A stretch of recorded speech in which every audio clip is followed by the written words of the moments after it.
democracy in Hong Kong is very small. I think some of the things we have to do in terms of putting these things into context is that relative to population, Hong Kong has the world's largest demonstrations. 500,000 here equals 21 million in the States. Are you ready for this? 105 million in China. If we had 100 million people in the People's Republic of China demonstrating, I don't think anybody would. This report is oriented towards examining what is the evidential basis for the Hong Kong system being dysfunctional, what are the causes of this discontent and dysfunction, and what can be done about it. This is not just a critical report, this is also a positive report in the sense that we have used research tools to try to examine and find out more about what might be possible in terms of going forward. So what is so wrong in Hong Kong? Two things. It's very clear that people tell us, the vast majority think, that policymaking in Hong Kong is unfair. And it's not just the poor people who say it's unfair. It's rich people. It's not just business people who think it's unfair. It's professionals and it's working people. And it's not just working people who think it's unfair. It's also retirees. All right? There's a very broad, very deep perception of unfairness in society. Secondly, most people, by a 2-to-1 margin, most people feel that there is just no one really doing anything about their personal problems. No one represents them. No one cares. And let me emphasize that. No one. We're not talking about Donald John alone. We're not talking about the political parties alone. It's all of the political structures, the bits and pieces in the current system are not doing their job of solving people's problems, according to research. Okay, so first, unfairness. What you have is the question, do you think the government currently makes policies in general fairly, favoring the interests of some over others? We try to make it as clear and explicit as possible.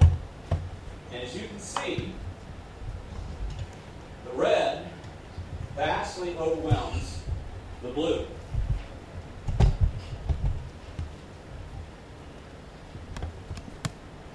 We think that this problem is rooted in the structure. Now, if you just looked at the top part of this chart, and you saw the 30 seats directly elected, and the 30 seats functionally elected, you'd think, well, how can you be more fair than equal? But once you find out about, in terms of representation, who is returning whom, this huge block of voters is returning half. This tiny block of voters, which is equal to the actual voting population for one seat on this side, one seat, sunshine, nice and bright. I chose a nice bright color. We have no problems. Anybody here in that group? You got anybody here in that group?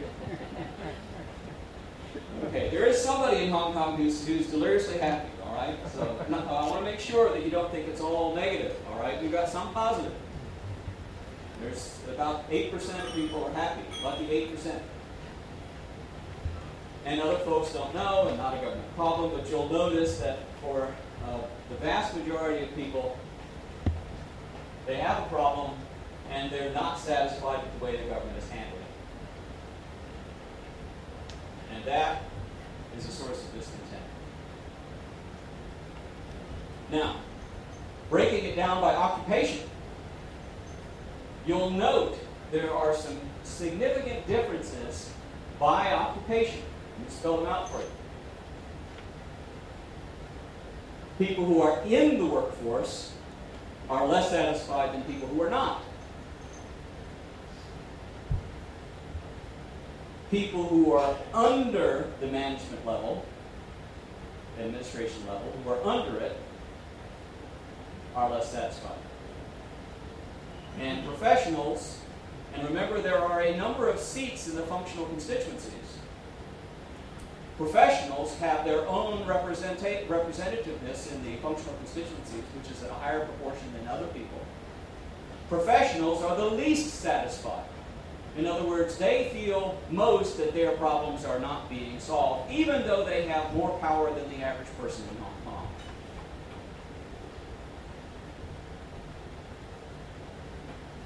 And you can see the breakdown by type of problem. While political problems is a small proportion, it has a very high level of dissatisfaction. People are not dissatisfied at all with how the government is handling political issues by and large. But, let me point out, while the political parties seem to be, over a period of leading into the 2008 election, somewhat improving in terms of making a difference, please note, since the election, there has been a dramatic fall-off in people's feelings that political parties are making a positive contribution to solving their problems. Okay. In other words, it seems from the research that the pattern of confrontation, you'll notice that there were bananas in the first picture. The tossing of bananas, everybody is slipping on it. The people who tossed them and the people who had them tossed at them. Okay? Banana throwing is not working for anybody. And please note, when we say that most people feel that nobody cares about their problems, that's the black and the gray. Is there a political party or person in Hong Kong who cares about your problem, who's doing something about it? Most people, no one. Or I have no idea.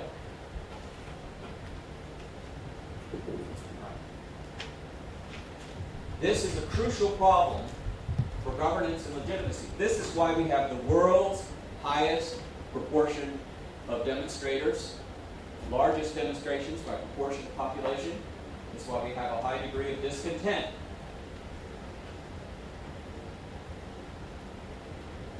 When we look at satisfaction with the political parties, in May, you'll notice that the Liberal Party is dramatically out of favor, and the only party that's worse is the League of Social Democrats. So please note, business people, the people who represent the business side that has supposedly no concern about other people, and the people who care only about the poor and social issues and no concern about other things, both have very high dissatisfaction. Okay? Both. Throwing bananas does not help. This puts it over time from the election in 2004 through 2008 up to May. And you can see how they have fared. Let me point out that if you look closely, the Civic Party is at the lowest point ever. The CTU is at the lowest point ever. The LSD is almost where it was at the beginning. The Liberal Party is at the lowest point by far, ever. Seriously misunderstanding public opinion. It's inside the Hong Kong system. It's our problem.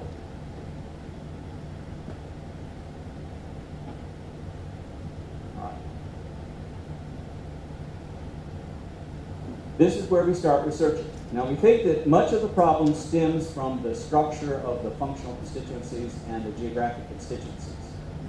The issue of fairness. And so we directly address that with this question. Would the following make government policies fairer or less fair?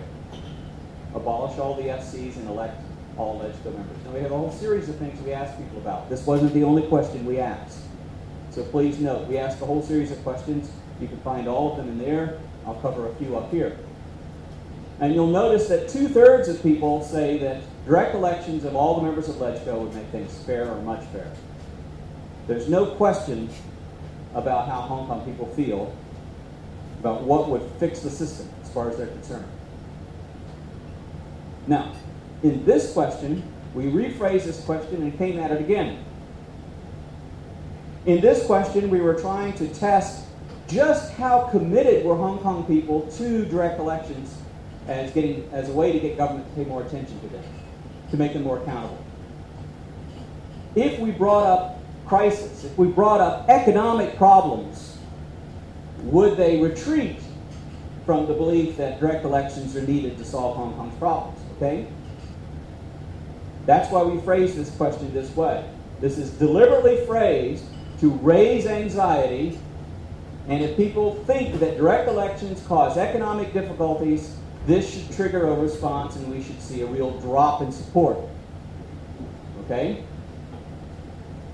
And then we broke this down. This is the average for all. And you see that the average for all is nearly 7 out of 10. Even in the face of economic crisis. Okay? So if anybody argues that we should not do reform because we're in the middle of the worst economic crisis since the Great Depression, let me emphasize, Hong Kong people do not agree with them in vast numbers. Okay? I want to make this very clear.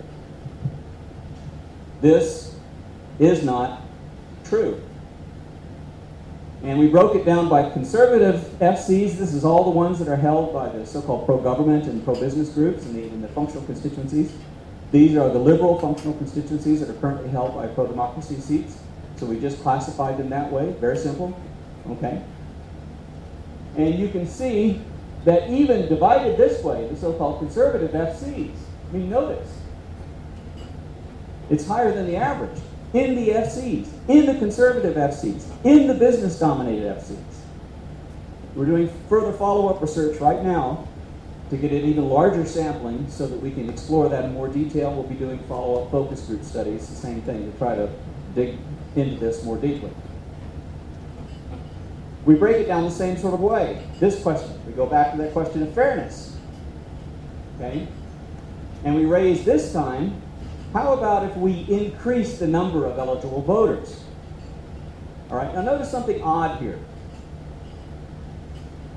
The FC voters have a larger proportion who oppose increasing the number of eligible voters in the FCs. And so instantly you should go, aha, that's the business people. They don't want to share their power, right? How many people believe that? How many people think that this is dominated by the business people? Right? Anybody? Nobody? Journalists aren't going to raise their hands. Well, actually not. The people who are most opposed to this are the liberal FC people.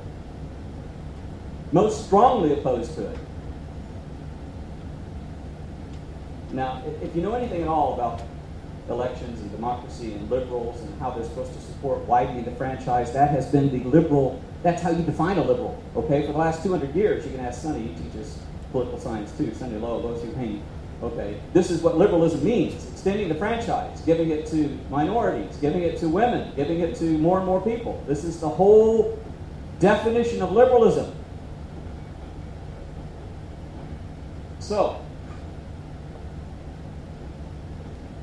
why do liberal FC voters who support abolishing the FCs, liberal, think increasing who has a right to vote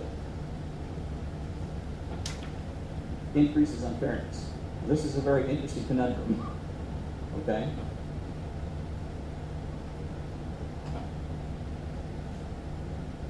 Then we ask the question, well, how about widening the representativeness?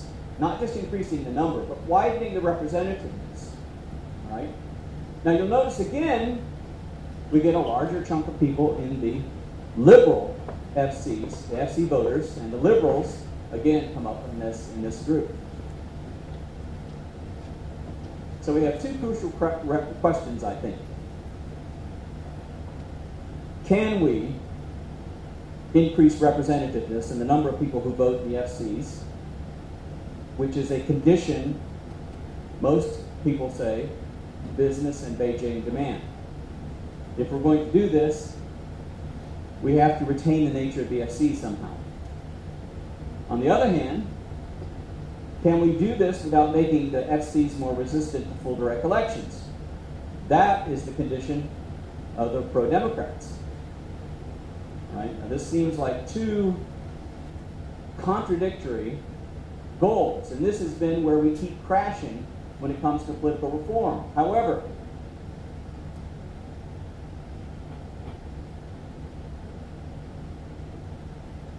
we believe that based on our research that there is a way forward, that we can actually answer yes to both of those questions. All right, this makes me feel somewhat like a magician at this point. All right. How can we pull this thing together? How can we get these pieces put together? All right, this is what we're explaining. This is what the first part of this report is about. This report is in reverse order. The first part is this analysis. The second part shows you the basis for the analysis.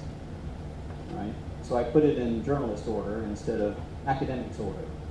Okay? This is written for you. So we have these conditions. It has to be, the change has to be gradual and orderly. It has to be achieved by 2020. We've got a couple of steps. Okay? We're focusing on the legislature. And I think we have a hidden bureaucratic agenda. Anybody who's been in Hong Kong for a long time and watched the government knows the so-called Taidoma problem. Okay? Too much trouble, too much cost, can't do it. All right. We believe that there's a way of doing this. Through our research, we've identified people who would have been in the FCs if they had existed in 1985.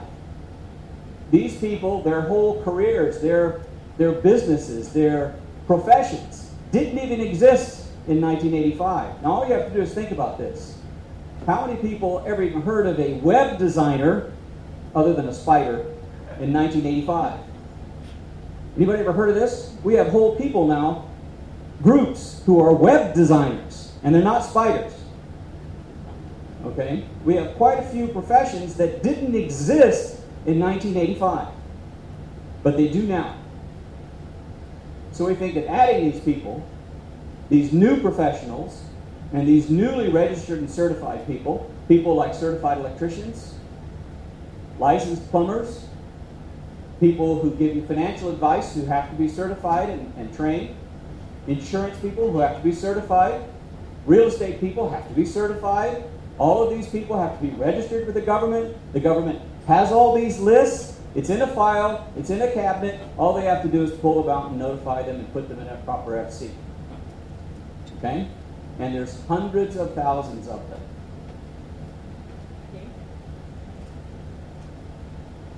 This is no new thing. All of the people who are already trustees and officers of corporations have to be listed. They're registered with the government. The government just sent me a query about changes in an organization that I was president of. Who are the new officers? All right. Just extend this to those folks and just exclude multiple voting. And you address the problem of unfairness with many of the business sectors. And then the 3 labor seats, this is very simple. Just let the union people vote directly. All right. Now you'll notice that there's a majority of people who support extending the franchise on the business side. Among the professions, when we ask this question, which I know it's a long question, it was very difficult to put together. Okay, no one's asked this question before. At least no one we know of. The government hasn't told us whether they've asked this question before. But we found that about 1 out of 5 people tell us that their job requires some sort of registration or certification or some sort of government-recognized process.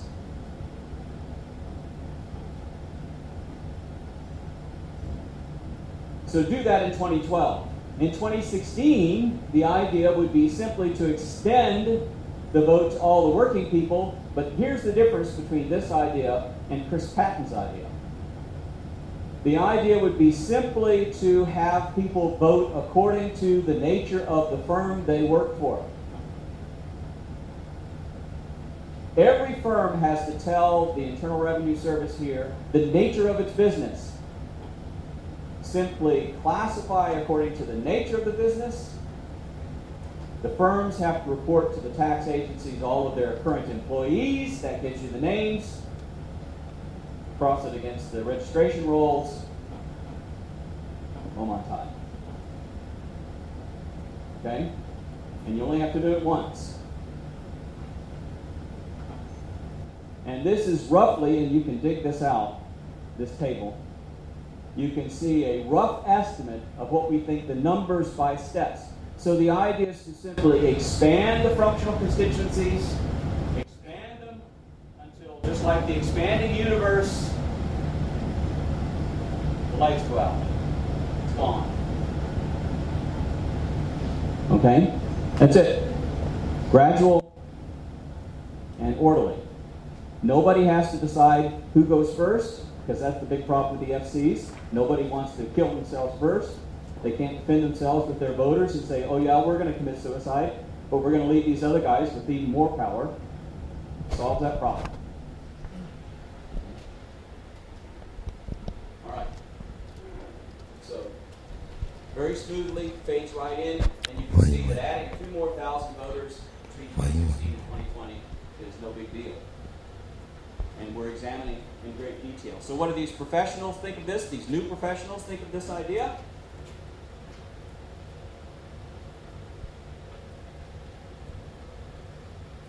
They support the idea of getting a vote by a majority.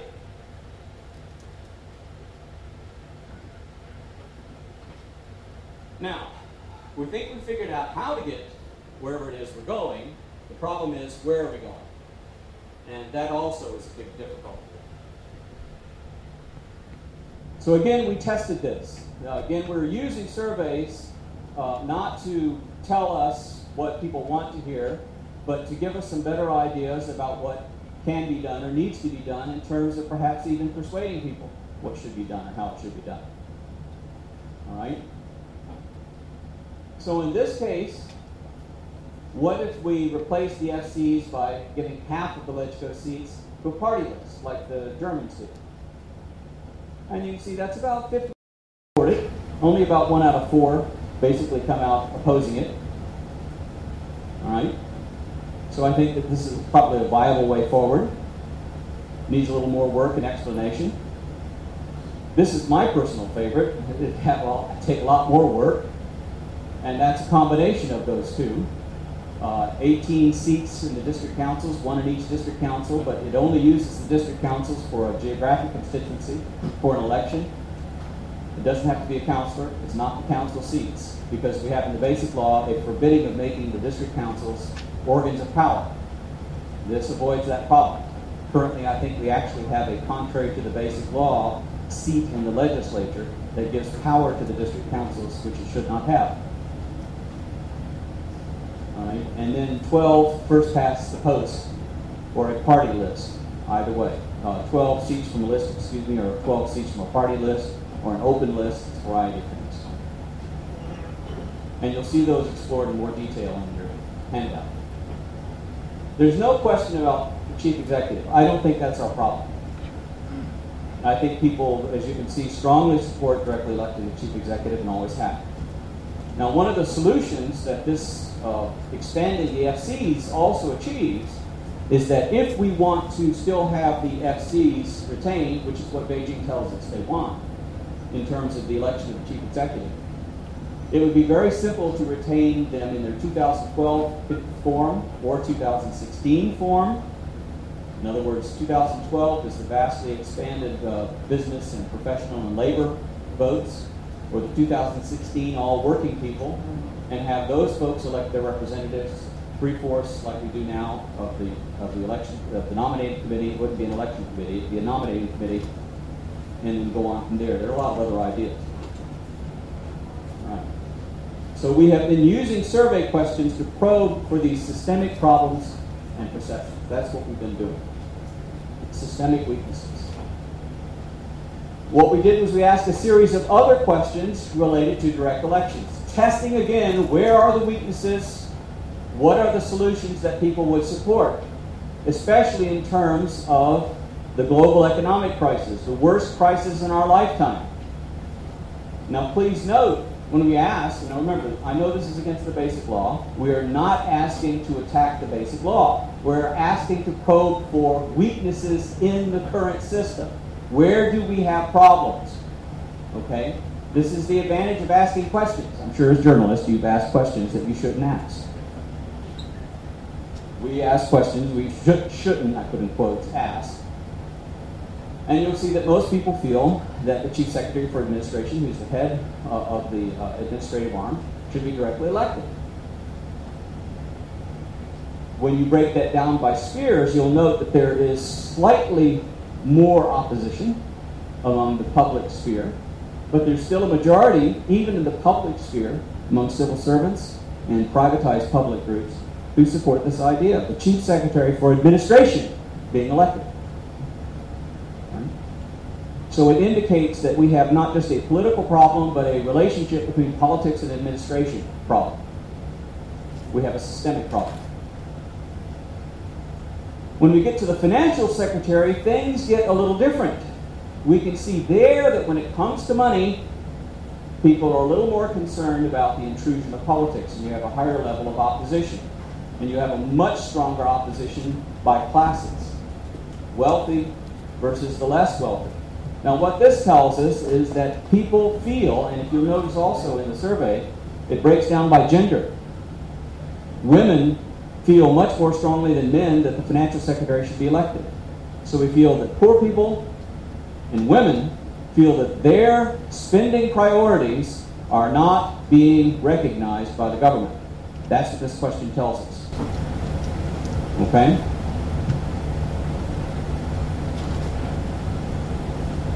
And this one was amazing, this question, about all appointees. All appointees. And notice this has the highest level of support of any of these probing questions. There is a problem with the appointing process. There is a serious problem. It is a problem that the civil servants, the public sector, is even more concerned about. Notice that they are the ones who most strongly support this. Okay? So there is a problem in the appointment system, the process itself. Okay. So this is why we phrased the question the way we did. All right. And the bottom line to all of those probing questions is that most people have great trust, even facing an unprecedented crisis, that elections, direct elections, more accountability will improve governance. That's what they believe. And that belief is not going away, even in the face of the worst crisis in our lifetime. So again, I just want to make absolutely certain you know we're not attacking the basic law. What we are doing is trying to find out what's wrong, what's the flaw in the system. All right. When we ask people about who should have the most influence over reform, this is very interesting. Please note again, people are not attacking Beijing. They don't reject Beijing having influence. Most say Beijing should have the most influence. I tend to disagree with them, but that's what they tell us. Right? And whenever we break it down by occupation, you can see that most people across all of the different categories, except for perhaps students, all right, and I think if you looked at yesterday's demonstration, you'll notice there were a lot of young people there. Okay? We are not, Beijing is, the so-called patriotic teaching in the schools is not brainwashing the young people. They are more convinced than ever that out of their love of China and Hong Kong, that we need direct elections. Okay? There's a whole chapter on patriotism and identity at the very end. Right? And what we have is a gap between different groups over this question of Beijing's influence. And you'll notice the largest gaps between students and other categories, 32 points between the business people and the students. All right? A huge gap in viewpoint. And this is dangerous when you have this great a generation gap. All right. Minds accept Beijing, but hearts don't love it. This is crucial, I think. I think in this case, what we have is Hong Kong people are accepting Beijing's influence, but they have not come to really love Beijing's influence per se.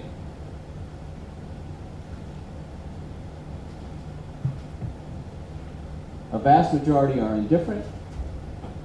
Just another holiday. This number has simply not changed. It looked like possibly we had an increase over time, but it has simply not changed. All right. Just some homilies up here. All right. It's a mother's love and care that gets the love. Being one's mother is a fact.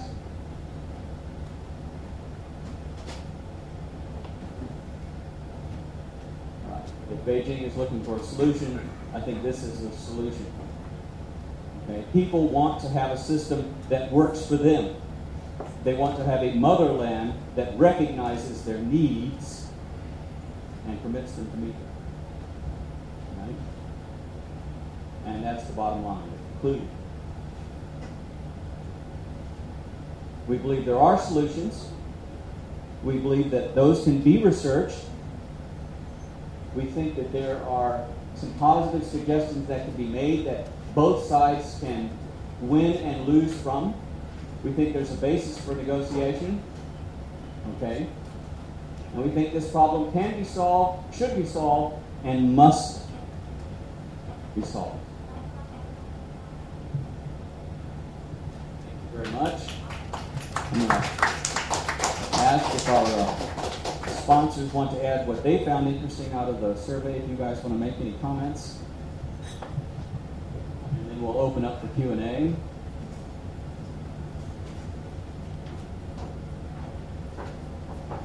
And this was a co-sponsored research.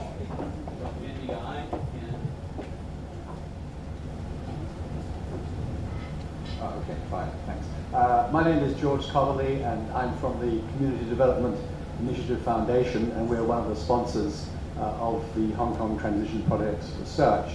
I've been a great enthusiast for the Hong Kong Transition Project's research for many years now, and I believe it should be required reading for anyone who is interested or involved in public policy or any other important issues that face civil society, because I think this is invaluable research that has shown interesting trends over the whole period during which it has been conducted. And I think what's important about it is that it identifies trends much earlier than they are identified by any other means. And I just give you two examples. For instance, the Hong Kong Transition Project identified long before anyone else the great growing public concern about the environment and air quality.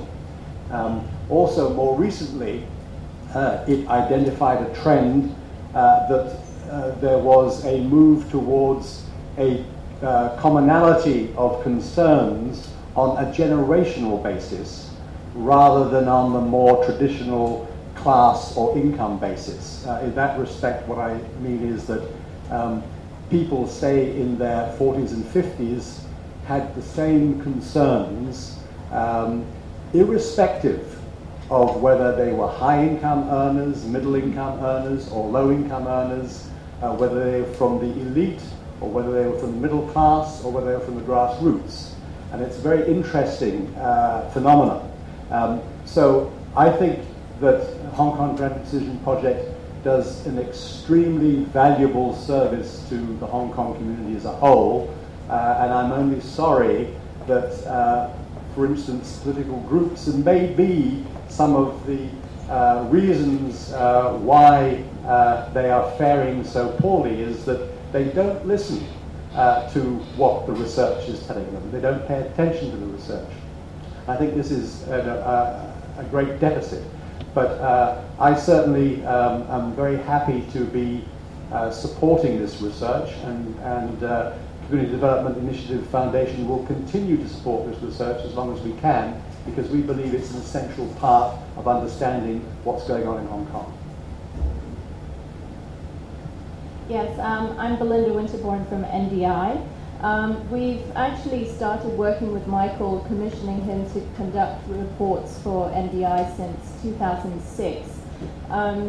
We've last year in particular focused on functional constituency voters and geographical constituency voters and their perceptions. Last year, when we conducted the focus groups, we found very interesting dynamics between the different groups. There were certain geographical constituency voters who cited that they didn't even know there were functional constituencies that existed. And when they knew that there were some people who actually got 2 votes as opposed to 1 like themselves, the issue of unfairness, which Michael cited just now, came up. This year, Michael's research focused on, for the first time actually, came up with options. And this is something that we hope would trigger some sort of debate before the constitutional package comes out in the final quarter of this year. Just now, George also mentioned the chart or table 104. Do you think there's a political party or person in Hong Kong which stands up best for the problem of greatest concern to you? And you would find that the don't knows and the nones are in the majority.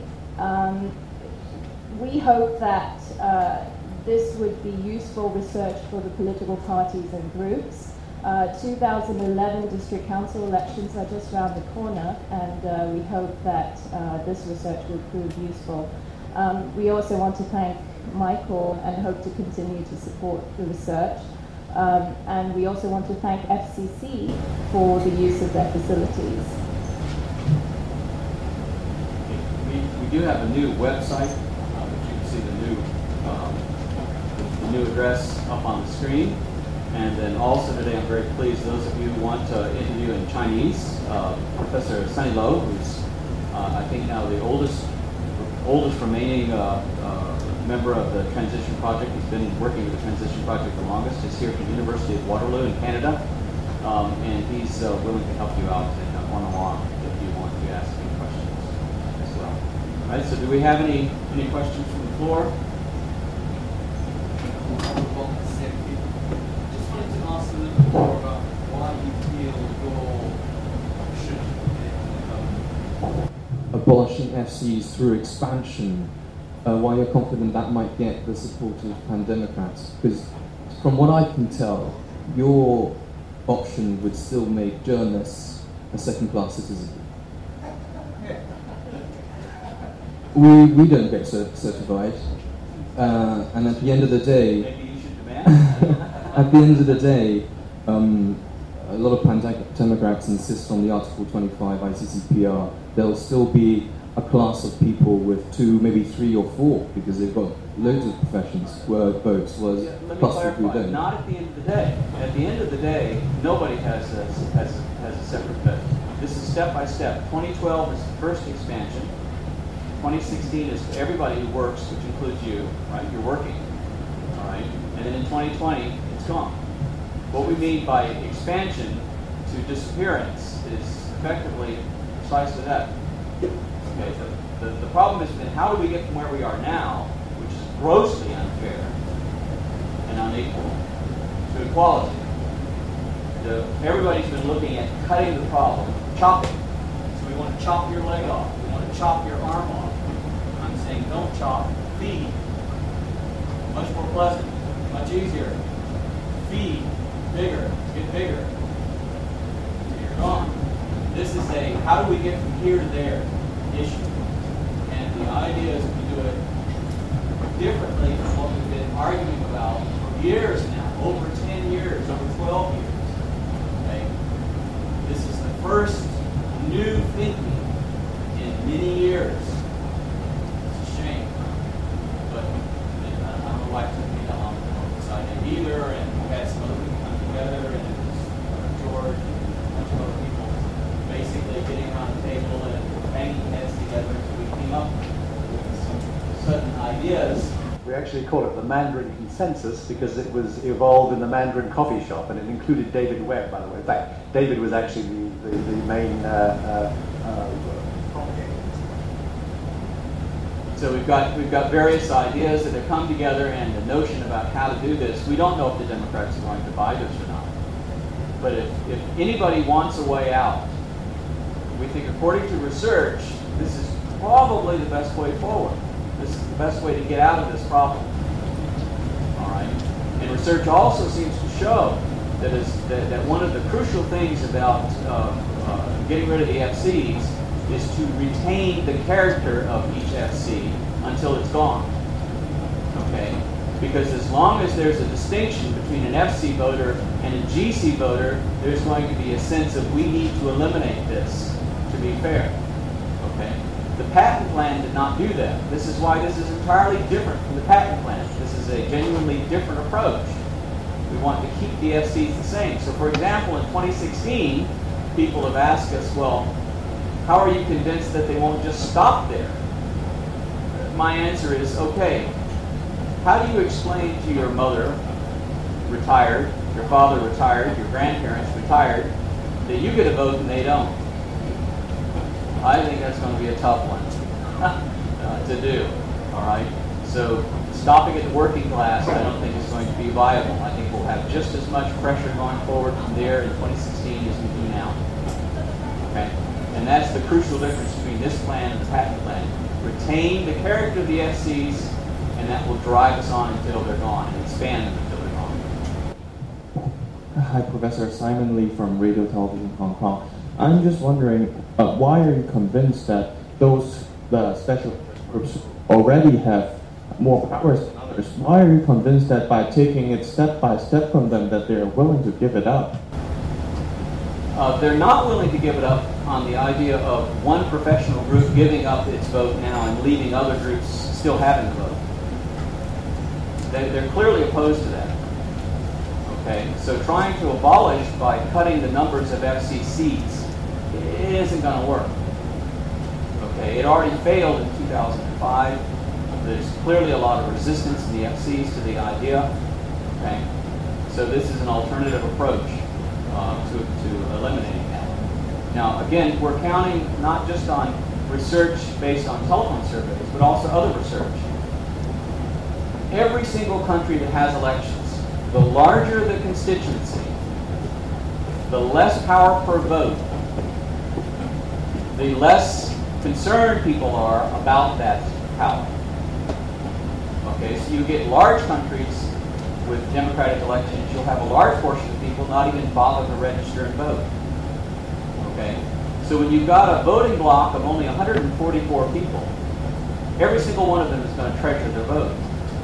If you have a voting block of 144,000 people, 30% aren't even going to bother to register. Okay, so expanding the numbers lowers resistance. That's very clear from all research across every country that holds elections, at least fair elections, even close. But how are you going to convince, for example, people like David Lee or Wong Yong-kan, how are you going to convince them that vote for this and have a larger constituency? I think the main thing is to look at how are business people doing right now. Business people no longer are looked up to in the Hong Kong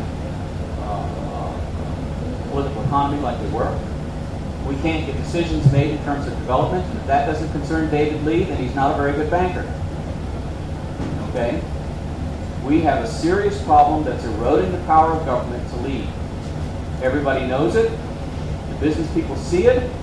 They have a choice. They can leave and take their business elsewhere, which some of them are doing, or else they can love their country and love Hong Kong like they're supposed to. Okay, and go forward. And And Beijing has already laid down the time frame. We have the word from Beijing that this system has to change, and it has to change by 2020. So I don't think he has any choice if he's really thoughtful, a good banker, and cares about Hong Kong and China. No choice. Hong Kong people, is there a kind of disconnect? Are Hong Kong people not realizing that Beijing is driving or has slowed down the process? Has that message not got through as far as reflected in the high satisfaction level? I don't think they're convinced that it's all in Beijing. You know, we have a lot of people who supposedly go up to Beijing and tell Beijing that this is what needs to be done or what shouldn't be done. Okay. A lot of people are convinced that there's more of the problem inside Hong Kong than outside Hong Kong. And this is what I think our research clearly shows, is that people believe the problem's here, not there. We've even got a timetable now, and when we ask people about when they would, do they agree to the timetable, we still have 15% of people who say no. They reject Beijing saying this, and they're not Democrats saying this. This is people who don't care what Beijing says in terms of we must have direct elections. They just don't want direct elections. All right? But and we can't let those people stand in the way. It's not Beijing standing in the way. It's that block of people who just do not want democracy ever in any form at any time. All right? And they're not in Beijing. They're in Wanchai. Just following up on that. Is there a level of, I've had a quick look through, but I couldn't see it. Did you test the level of skepticism about whether this timetable will actually be kept to? We have in earlier surveys. We didn't in this particular survey. There's only so much you can do in one survey, but we have in earlier reports. You can dig it up there. There's a couple of reports already on the website that I know one of them deals with it. Maybe both of them deal with it. Anybody? So we'll come back. Bonnie Chen from the Standard. Would you please clarify your proposal for year 2016? Are you meaning that we are going to have the current 30 seats, but then the number of voters will be increased? So still the current 30 seats, right? Yeah, keep the same number of the FCs. Same 30 seats. The combination will be the same. Well, the 30 seats would be the same. The voters would be about the whole working population, which is about 2.4 million roughly right now. Okay.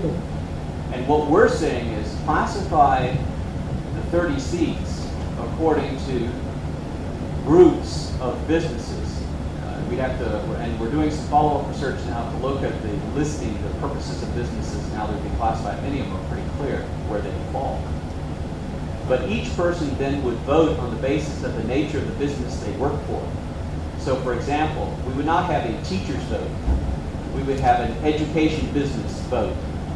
So that the cleaners at Baptist, the lecturers at Baptist, the administrators at Baptist, okay, the security guards at Baptist, all of them would vote in that sector.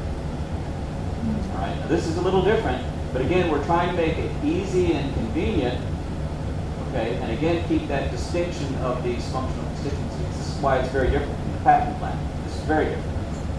All right. This is not the patent plan, not even close. And after that, there would be one time to make the gap from 2012, where we have about just over 1 million people, to 2016, about 2.5, and then up to the current registered voter, which we think is going to increase about 3.5 million in 2020. So step by step, bigger, bigger, gone. As long as they are an employee that's recognized by the firm, okay, because employers have to register the details with the government. We're again trying to beat that problem of the MAFAN, problem with Hong Kong bureaucrats, to make it easy to identify these folks and to correlate them with their registered voting list. As long as they're Hong Kong PR and have they're registered to vote, and they have an employee number, or they're a registered employee with the firm, and the easiest thing would probably be to vote at the firms themselves, okay? So that we have that one time as easy as possible, and then it's gone. You don't have to do it anymore. Very quick. I was just wondering, are you presenting these findings to the government? Because it's all very well to talk it to us and other people, but if they're not going to see it and analyse it, it's just going to be an academic exercise. Well, we're presenting it to a lot of people. You're not the first, and you won't be the last.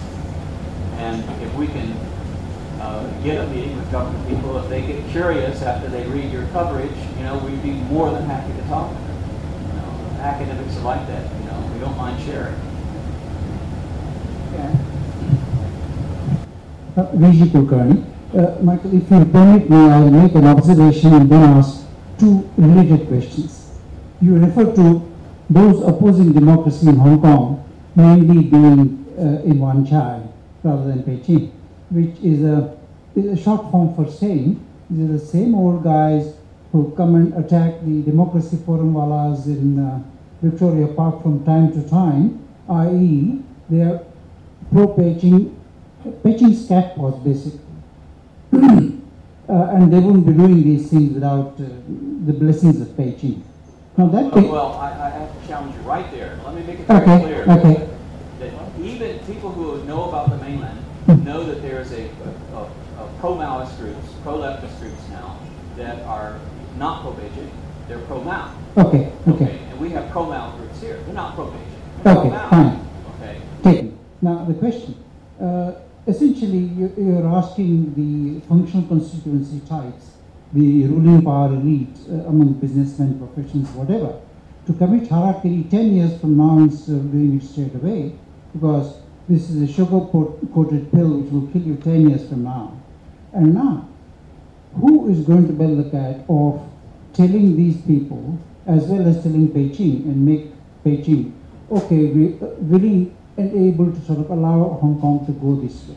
Do you have any observation on that? It may not be part of the service. All right. This is right at the moment. This is coming from the community. These ideas. We are trying to be positive about a way forward because we can't see any positive leadership anywhere else. Now, this is as democratic as you can get. This is the nature of democracy. Now, anybody who's been here for a long time also knows that the Hong Kong government is, well, it's never been known for having a lot of really new ideas, okay? Let's be really honest. This is not the nature of the Hong Kong government ever, and I've been here for over 20 years, okay? So I'm not surprised that just for example, they are very proud now of the peg. It was not a Hong Kong bureaucrat that thought of the peg. That was from the private sector. That's from the community. These are ideas from us, okay? Now, the Hong Kong government exercises what it is really good at, which is recognizing a good idea when they see one, then there's hope. Okay? And this is what we're trying to do, is to get them to recognize a good idea when they see one. We were sitting around that table and said, hey, this makes a lot of sense. Let's find out more about this. And that's exactly what this is. This is the first. We're doing a follow-up survey in much more detail with these folks. We're going to be doing focus group studies. We're really trying to find out here more about how to go forward from here, how to talk to these people, what their real interests are, what their fears are, and so forth. Because we're trying to solve this problem. Because we can see very clearly, since 2003, that we have a systemic problem that is not going away, and it's really hurting us. Everybody, business people, everybody's being hurt by this, and it's our problem. I can only say good luck to you. Well, as long as you have that feeling, see, that's good. That's what we're hoping to get from everybody. Michael, are you assuming that there will be no change to the size of the legislature? Because back in 2005, Donald Trump had proposed some changes, and he may still propose changes. Are you assuming there will be no changes? Yeah, you can do it. It was not a Hong Kong bureaucrat that thought of the peg. That was from the private sector. That's from the community. These are ideas from us. Okay?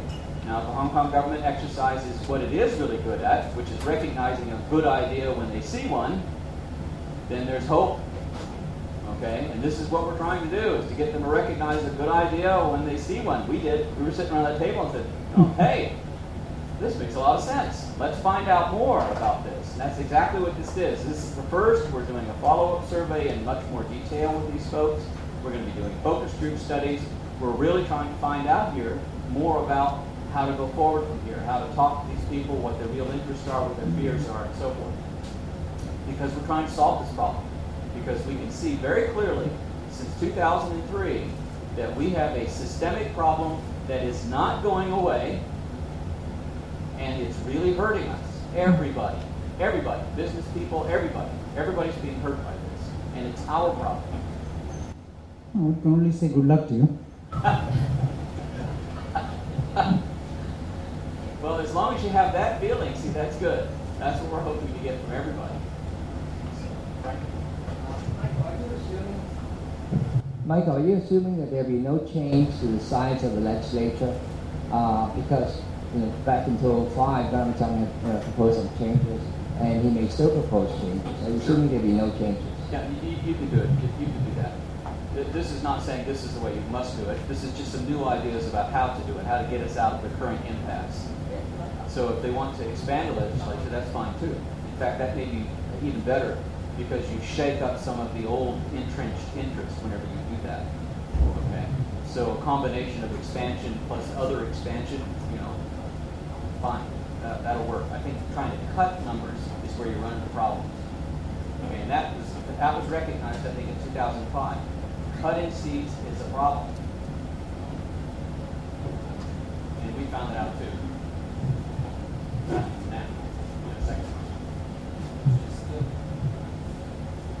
Wondering if we could perhaps talk about your option proposal in the context of the way that the government has set how we're going to discuss these things. For example, we talk about 2016, 2020, but this December they stated very clearly we're only going to talk about 2012. And indeed, why the pandemics have been so resistant all along. I mean, they might be open to all these options. It's just that the government isn't stating clearly that at the end of the road it will be abolished. So how do we proceed with your option in the context of this government structure that we're going to talk about this? Well, I think it could go either way. I'm really, personally, on the one hand, I don't think Beijing should say this is how you're going to do it exactly. I think we should work this out. And also, I think if we can make the 2012 move and get that much expansion, that going forward, things will be easier as we go forward. If we can just make one step, it'll get easier. Okay? So whether or not we work it out entirely and say this is what we're going to do in 2016, and this is how we're going to do it in 2020, I think, personally, I think that's open. Do you think the public would be more supportive of taking a step, even though we're not promised the final endpoint, or will the public again? Well, this is one of the things we're going to be exploring in subsequent surveys. Okay, right at the moment, if you get into constitutional theory and constitutional conventions and so forth about people drafting constitutions, the greater the degree of democracy you have when that is going on, usually the more legitimate the instrument or structure that you end up with. Now, right at the moment, we have a very unequal structure, and I'm a little reluctant to say that the legislature, the way it currently is, which is highly unequal, that having those people decide the final shape of 2020, well, that makes me a little queasy, okay, frankly. If we made the step to 2012 and then did it then, well, I think we have a much better chance of getting a fairer outcome, a better outcome.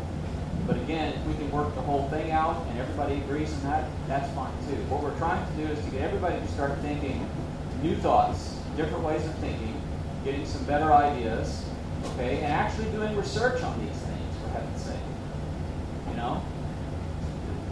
I know this is an academic naivete to actually believe that you would ask people questions to find out something, but, really, that's what you should do. You should ask and find out. Get people in a room. Get them to talk to one another. This is what we're doing, I think, in September. Getting people from different areas into a room, and we're going to try to get them to talk with each other. The first time we did this, we found out, for example, this is really a great story, a man and a wife who came in She's only a married couple, okay, an older married couple. And we kept everybody together as they first came in the first session. And she was very unique and, agreeable with her husband. Perception of how the system works. And, well, if you could give your assessment to whether if this slow, gradual national education patriotism factor is going to affect how people discuss, how people will perceive these changes. Well, there's nominal patriotism or patriotism you wear on your lapel, and then there's the real stuff. Okay. When people really love their country, they want what's best for the country, even if it entails some sacrifice of their own personal interests. All right. We have people who go and die fighting in wars and various other things. Okay. It's very clear that having a population that is truly, genuinely patriotic is actually good. It's good for government. Okay, to have people really care about how well their country is doing is a good thing, not a bad thing. Whenever you've got a majority of people in Hong Kong absolutely indifferent, I think that's a problem. And we're not seeing that problem being solved by anything that has been done in the last 12 years, including putting flags in the schools and having patriotic education and doing the songs and having the stuff at the Valhalla Square thing and on and on and on. None of that is working. In fact, we find now with students, it's working even less than ever. Okay? That's not the problem, and that's not the solution. Okay? So we think the whole last chapter deals with that. We think that basically people's needs are not being met, the problems are not being solved. People do not feel like their motherland is really taking care of them. Okay? And that we think is the key problem here. This is where Beijing has a problem. People don't resent Beijing, they just don't love it. They don't resent China, they just don't love it. Okay, and if you really want to create love of China in Hong Kong, this is straight to the patriots, straight to the Chinese government, all right? This is how you do it. So again, we're trying to have positive suggestions all the way around, and we're trying to use academic methods and inquiry and research to try to establish clearly what the sources of these difficulties are. Okay, and to come up with some solutions as well. This is what David Cook, the leader of Obama's campaign, talks about using surveys. You should never use a survey, he says, to try to learn what people want to hear or try to decide whether you should run. You should use surveys to find out how they think about things, and how they talk about things, and who they talk to, and what their perceptions are, and then that tells you how to begin to address those things and to get them to talk to other people about what you would like them to talk about, how you're really dealing with their issues, their problems in their language in a way they understand. That's what you use surveys for. Okay? So we're talking about no spin. We're talking about get off the spin. The spin is not working. Spin blows up in your face. We saw that with Karl Rove and George W. Bush. It blows up, and Gordon Brown. It blows up in your face. Stop spinning. Start really researching and paying attention. Okay? And then work forward.